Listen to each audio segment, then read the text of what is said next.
Welcome to First Principle Thinking. In this podcast, we don't think by analogy, we actually break down everything to its fundamental parts and how it works. This podcast specifically for entrepreneurship, Yes. AI, and every other thing which is about tech companies and tech startups in general. Yes. I'm your host. I'm Kian Konrad, founder and CEO of Illumina, and I'm here with a co-host, Yes. Bastian Volle. If you want to introduce yourself. Yeah, this is Bastian Volle.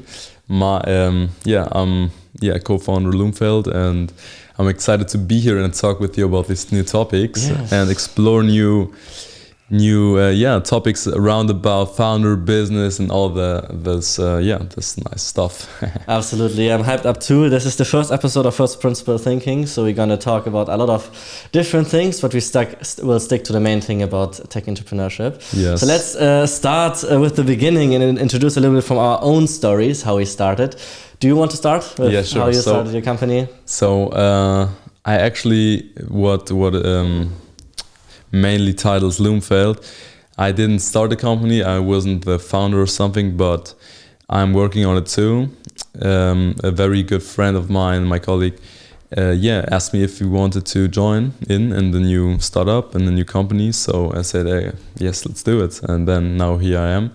We're doing marketing, roundabout stuff for social media too, and now introducing a new very special AI to the business. That approximately will do nice, and we're going to put our effort in this and make a good AI. Amazing. Yes, and now tell us what. Oh, that's a long story. I'm trying to keep it short. So. Yes.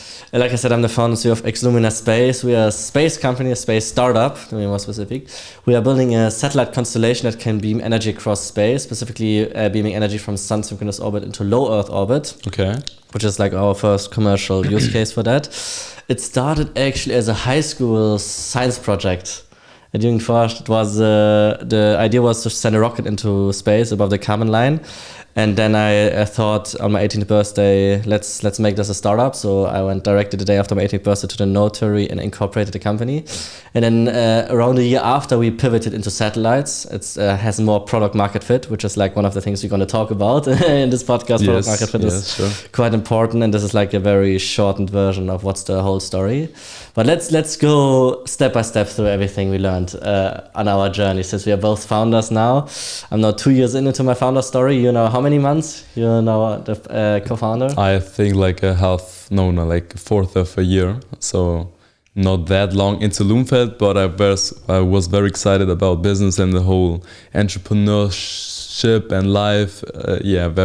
I think like 2 years from now, I was excited and I thought, how can you spend your whole life working for someone else and have this typical working life, but not really being really free. So we're not free yet, but our goal is for the future to innovate and do something that more or less changes the world, and making something great and create something and not work this typical life for someone else to your 60s year, I don't know. To be free sometimes, so you take your time for this, you take your time for that, and you want to spend your time how you want and not how someone else wants to you work, Sounds amazing, absolutely. Yes. What are the first things you encountered when you started, which you didn't expect it at all to happen? Because many things are about in social media or on TV and everything is talked about that's going to happen, but many of the things aren't. A lot of surprises are coming starting company. What were your biggest surprises where you didn't thought this could happen or exist in the first place? My biggest surprises, I would say, would be the first. I didn't expect it to. The first few months, I got really into it, and look, I had very different approach in the business and entrepreneur life. So the first thing I personally thought about was doing a clothing brand. Yes, a clothing brand was the first approach I did to make some money and to try something out. So that, especially for me, didn't work out that nice how I planned it from the start, but it was a very great experience. I learned some technical skills, some skills about marketing, and some skills how to present yourself online, and that's the thing that people want to see, right? So that was the first approach from my side. Yes, but now we changed from like the clothing brand. I had some things that were in between what I'm doing now. But yes, that was my first approach. Surprising for me, especially, was that you can do something and really make money online. I first thought, okay, is it really that? Is it really true that you can make very much money on online, or is it just fake, or just someone trying to sell a course? But yes, it is real, not only online, but in the whole. You can really make money if you really put your effort into it, right? Absolutely, effort is such a big deal. I mean, many think it's about who's the smartest or who is like the most creative, but it's everything about like the effort, the commitment, about actually pulling through. Ambition. Absolutely, having ambition, actually executing on that. Yes, 100%. The one more ambitious is gonna win over the talent. Yeah, 100%. Ambition beats talent. 100%, no doubt. Yes, that's true. You don't have to be a talent. You just have to be ambitious and do really have a goal. Look, make yourself a goal. Think about what you want to do in life and what you want to have an impact for or remembered for, and work yourself through it and work towards that goal, so you can make a change in your life or do something great, right? Absolutely. I mean, if I jump back like in the beginning times where I started after my 18th birthday, and there was some surprises I did not expect. So I thought that one of my biggest challenges, starting because I was an 18-year-old with a space founder, is be taken serious. I thought I won't be taken serious because I'm a teenager and I started a space company. By surprise, I did not. Or how do I say it? I did got taken seriously. Never did I not got taken seriously, which surprised me. Because if you think about it, you think that's like an industry where like majority of the executives are like 40 plus, like the older generation, like our parents, and barely any young founders starting in this specific industry like aerospace. So thinking that this might be an issue that I'm so young, absolutely not. I got 100% taken seriously by everyone, for real. And I thought this would be like a big challenge, but this was quite a good surprise actually. I would say, because for many young founders, they probably won't have the same issue when they're starting out, that they think they will not be taken seriously in such like, how to say, older industries. I mean, the space race was like in the 60s. Yeah, and I would think so. then there was a very long gap of barely any progress. And now it's increasingly more, how do I say, exponential growth is back in the game. For aerospace in general, like not only rockets but also in aviation. It's like there was a few decades where like nothing happened, and now it's like full power again. A lot of space startups are now emerging. Oh really? Yes, it's very big.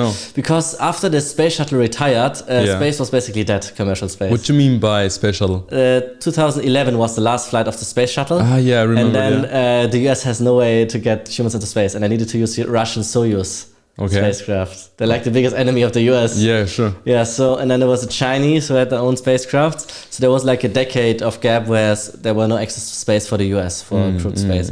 And then SpaceX came up and made it possible with SpaceX Falcon 9 and Crew Dragon. And then this one sparked like a massive industry of private space ventures. Oh, I see. Because now space was so cheap that it was affordable for a normal company, SpaceX, not for governments anymore. So you would say SpaceX revolutionized. They created a whole new industry. Yeah, yes. They created whole new everything. So space tourism and also because in the 60s, 70s, like getting to space was like $1 billion endeavor for every spacecraft. Like a shuttle mission costs over $2 billion every launch, and Apollo was even more expensive.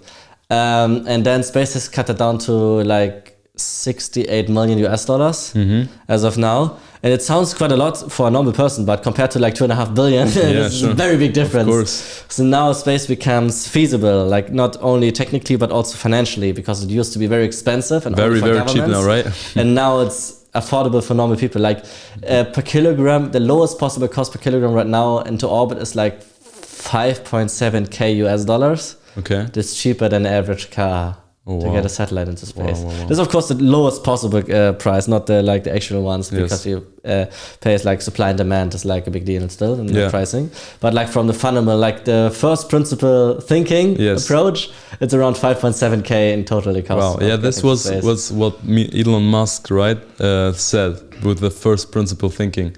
What exactly is that? Let me elaborate on that. Yes. It's quite fascinating. I mean, this is one of the big reasons why all of Elon's companies are so successful. Usually, you reason by analogy. Yeah. What does it mean? Let's say you have this glass, and this glass costs, let's say, €10. Yeah. Then you have another one. It's a little much. I would say for example, yes. Then let's do $10. Then reason by analogy would be to assume that the other one also costs €10. Yeah, if this $10, then it's this too. Yes, too, right? And majority of the world works like that we assume based on analogy. We see a rocket launch costs $2.5 billion, and we think, every rocket needs to cost that much. Around that. This is reason by analogy. Then a first principle thinking is cutting down the cost of what it's made of. The raw materials, we have with glass, but also the human labor that's involved, and also the machine, the production line, the machine that makes the machine. Including everything together. So this is first principle thinking, not assuming by analogy, but actually look at all the parts that are involved in this. We need to get some sand, to make glass, we need to get energy, we need to get humans if they need it for the production line, but you also need to machines to actually make this glass. Yeah, sure. And then you look at all the costs and combining them, and then take the sum of the parts, price, and then you know the real cost. I see, okay. So then we find out that the real cost is maybe only 50 cents. Wow. And then the $10 is only because of the markup of the person who's trying to sell it. I see. And that's how you figure out how much a rocket costs. Instead of reasoning by analogy, let's say 2.5 billion a rocket, you look, okay, we need that much aluminum, that much carbon fiber, that much titanium, we need that many people to assemble it, these machines, the software, these licenses, and you see it's only 68 million. Instead of 2.5 billion, and then you realize this is the actual cost of a rocket launch. That's the big and this difference. Is how you came up with undercutting all the competition, because it's very often that even for very important decisions, people just reason by analogy because it's the fastest way to get an answer, but not the right way. So you see, Tesla did the same thing with electric cars. Electric cars used to be very expensive. Yes, I remember that. And now they're very cheap. Yes. now Tesla and Elon Musk founded a way to make mass production cars electric. And so they found a way to make electric cars for you see back then it was like science fiction maybe, you had very, very strong car brands that only made normal cars, how you say, petroleum, petroleum gas powered cars, right? And not electric cars. So electric cars wasn't even a thing. But Elon Musk and Tesla, they thought different, and they thought, we have a vision, we have to make this world better. That was, I think, the idea behind it. To make the world less, for the climate change, less bad, right? So with the emissions. So what they did, they made Tesla, the first Tesla, a production car, right? So they made, I think, with the Model S was the first. The Roadster, actually. The Roadster, but the Roadster was hybrid, Lotus, right? Electrified Lotus. Yes. And then the Model S was the fully production. Production car. That's what I mean. The Tesla Model S was the first mass production car, right? Yes. It was a huge success for Tesla.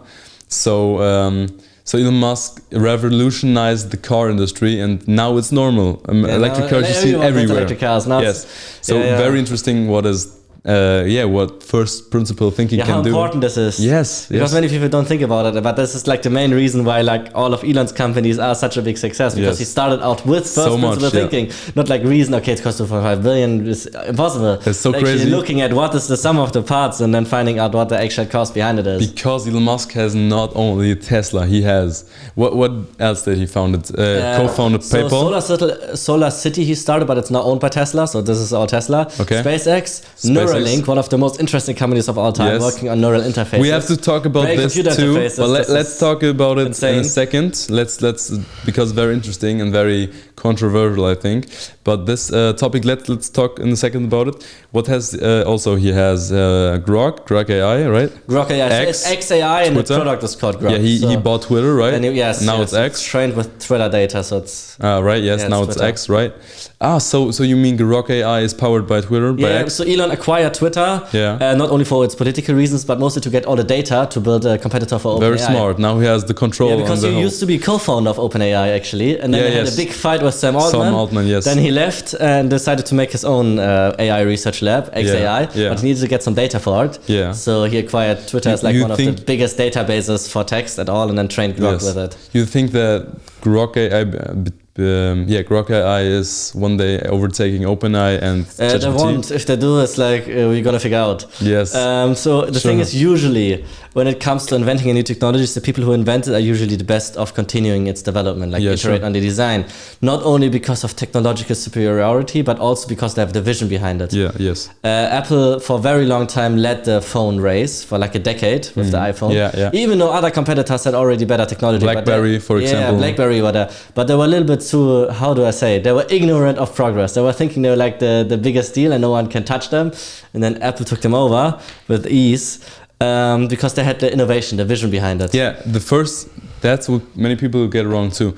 Many people think that the iPhone, the Apple iPhone was the first iPhone, but that's the first phone. That's not true. The smartphone. Like years before that, they had phones already. I think the first, decades before. No, like tens of years before. The first iPhone was introduced. Also, but there were also like tablets before the iPhone. Like, oh, really? Yeah, that someone had, but there was like with a pen, not with the hand, not with the fingers. So Apple steal the idea with the Apple pen from the Apple Pencil. I think Steve Jobs roasted once the idea of having an Apple Pencil, and then Tim Cook did it. I think Steve Jobs also roasted the much things that nowadays are common in Apple. I think what was it? Something with the iPhone. He roasted and didn't want it at all at the iPhone. I'm not remembering now what it was. I'm not sure. Yeah, but I know the Apple Pencil was one of the things he promised he will never bring out, and then Tim Cook did it. Let me think about it. He turned over in the grave probably. Yes. Steve Jobs did not like that, probably having the Apple Pencil.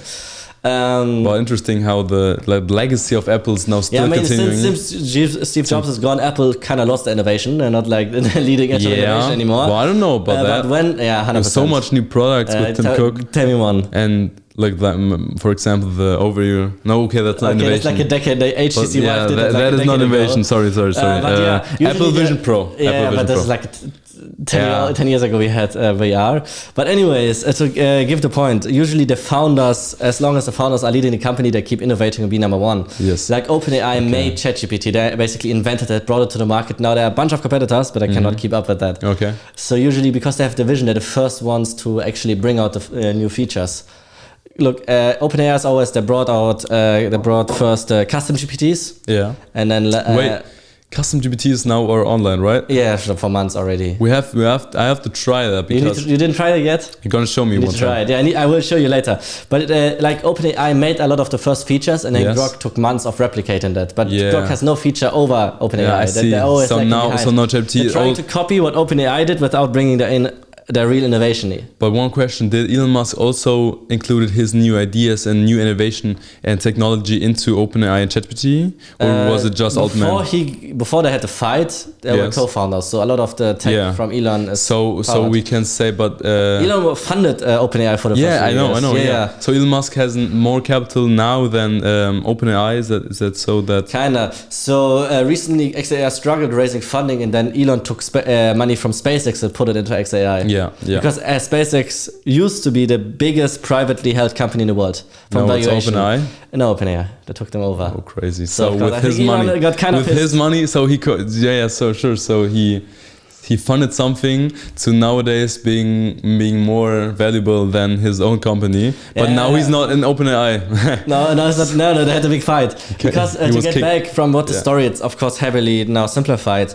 OpenAI started as a non-profit foundation to make safe AI possible. Yeah. So, and what I heard so far, but of course I don't know if it's true, it's just what I heard on other podcasts and sources, is that Sam Altman wanted to make it a for-profit because Elon had like big money from Tesla and SpaceX, but Sam Altman didn't. No, he was broke. And Sam Altman did like most of the work in the beginning, so he wanted to take a share of that. But Elon wanted to keep it as a non-profit. Non-profit. And then Sam Altman said, if Elon has so much funding and he don't put enough into OpenAI, then Sam Altman thought, I'm doing it myself. And how exactly So Elon Sam Musk... Altman had like a fight with Elon. Elon Yes. left and started his own AI research lab, and then Sam Altman turned OpenAI from a non-profit into a for-profit, Yes, and now it's- which is why they are so valuable right now. Yeah, okay. I think see. it was the right decision because otherwise they couldn't have scaled ChatGPT Yeah, to be and Sam that Altman big. would have stayed You broke. need to commercialize something to scale it. It's Yes. not working as a Yes. non-profit.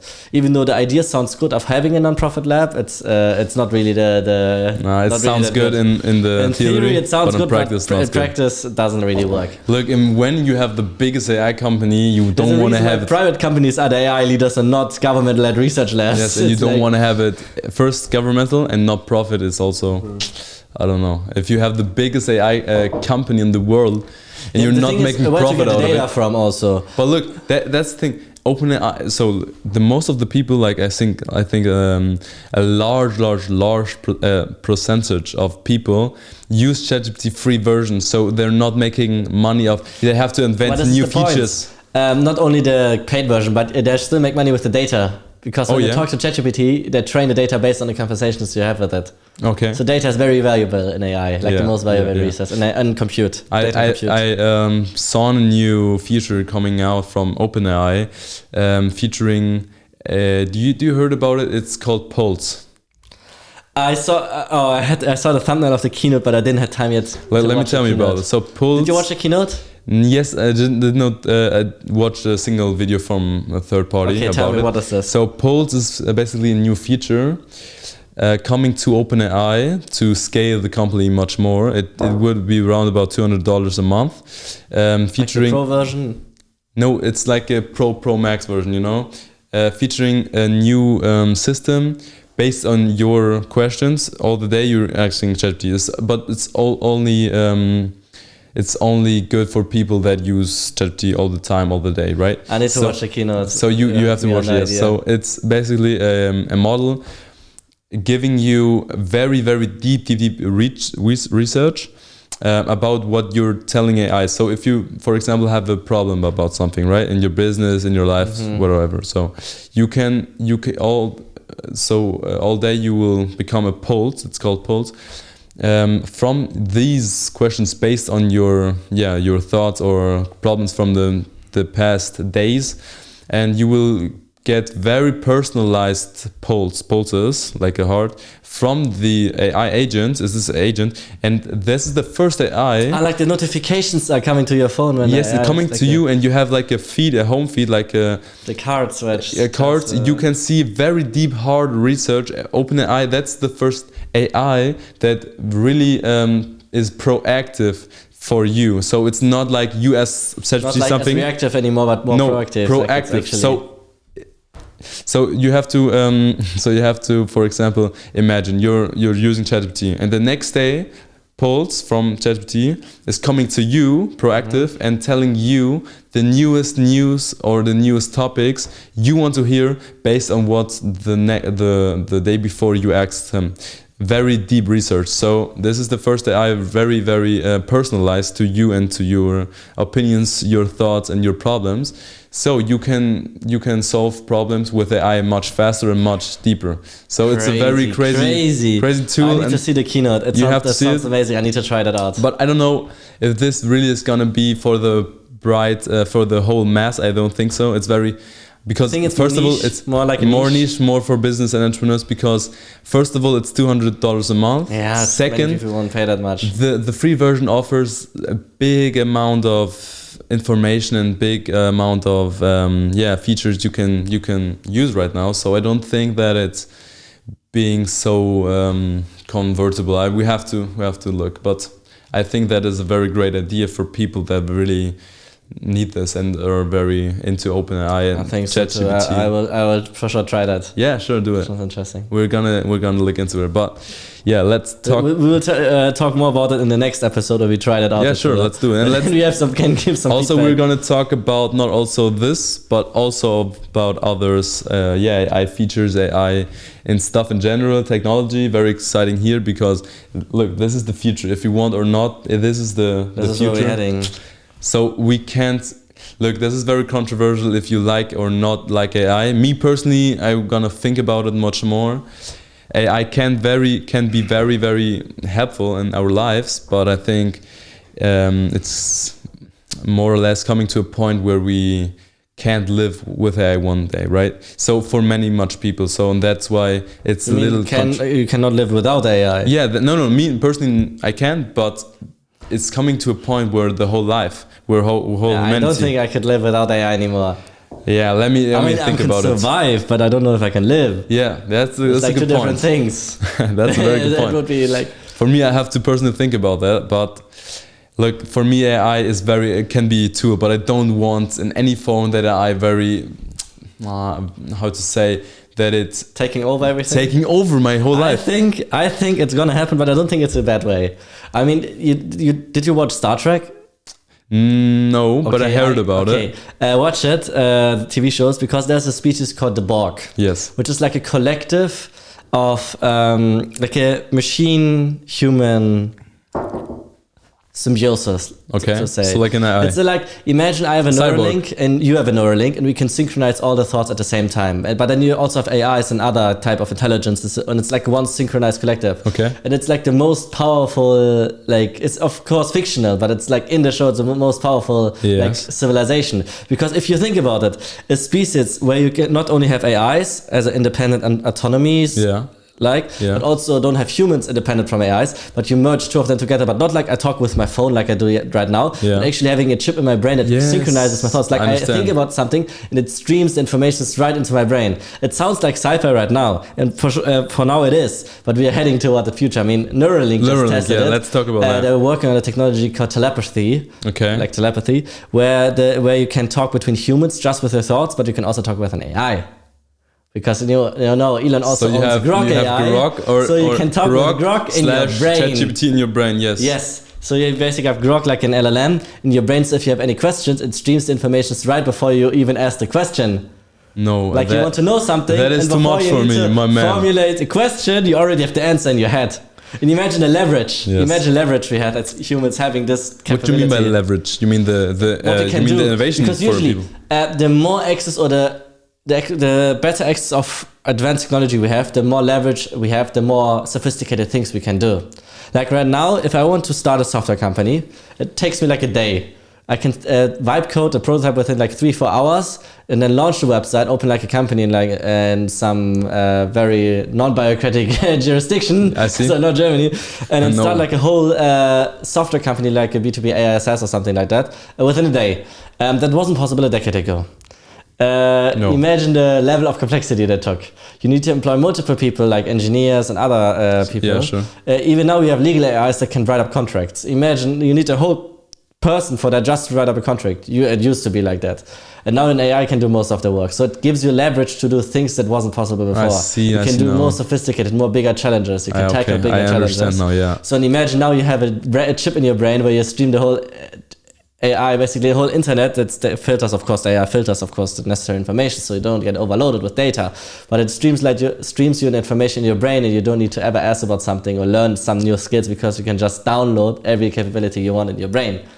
Imagine the fancy things you can do as a civilization. It would be like a K2, K3 civilization. Yeah, I see. So this personally... But for some people, it sounds very dystopian, probably. Yeah, for me, for example, because look, you're a human, right? You're created, and now you want to inhumanize yourself with a chip. You're a cyborg. You're not a human anymore. I think for many people it's nice. But it sounds like a bad thing. I think this is a good thing. That's just like continuing evolution. Continuing evolution. Yeah, because usually evolution took like hundreds to thousands of generations for progress to happen. Why like not millions to billions of years until something happens? And now we can do that within a matter of few months. Like what took like you can. But what comes after this? What comes? There's no after. It's like evolution. Like every iteration is superior to the previous one. Like a human now is much smarter than a human 10,000 years ago. Yeah, that's true. And even on the same thing is going to happen in the future. A human like 100 years from now will be much smarter than the current one. Especially if you can stream information from an AI in your brain. So it's like continuing evolution, but on steroids. We're talking about the I don't know, good sides, if you want to take it like this, but for me, look, there are risks too, right, or not? Oh, you know, it can massively go wrong. It Yes, can go it on can. both sides. And It's that's- always how the technology is used, because every technology can be used for good or bad. Yeah, that's Like true. yeah. everything. Yeah. The invention of nuclear power. Yeah. Like you can use it to nuke up a city or to power a city. Amazing podcast session with you. We will for sure continue Very this nice. conversation on the next episode. Also about AI and about new startups coming up. Absolutely. We're diving very into it. Very into detail. I hope we're gonna keep this up this level. Let's do it, yes. And continue and iterate for every episode to be better than the previous one. Yes, I we're hope you enjoyed evolving this too. episode a lot. It's the first one. We're testing a lot of new things. Yeah. If you don't want to miss any more updates, follow this channel, subscribe, and press the bell. Press so the you don't bell fail for any more notifications bell. updates. Press the notification Typical bell. YouTube sentences and CTA here. But yes, as Kian, you said, we're gonna do much more of this. So we're gonna keep it up. Have a nice and great I hope you enjoyed this episode, and we'll see you on the next one. learning from this. And let's go.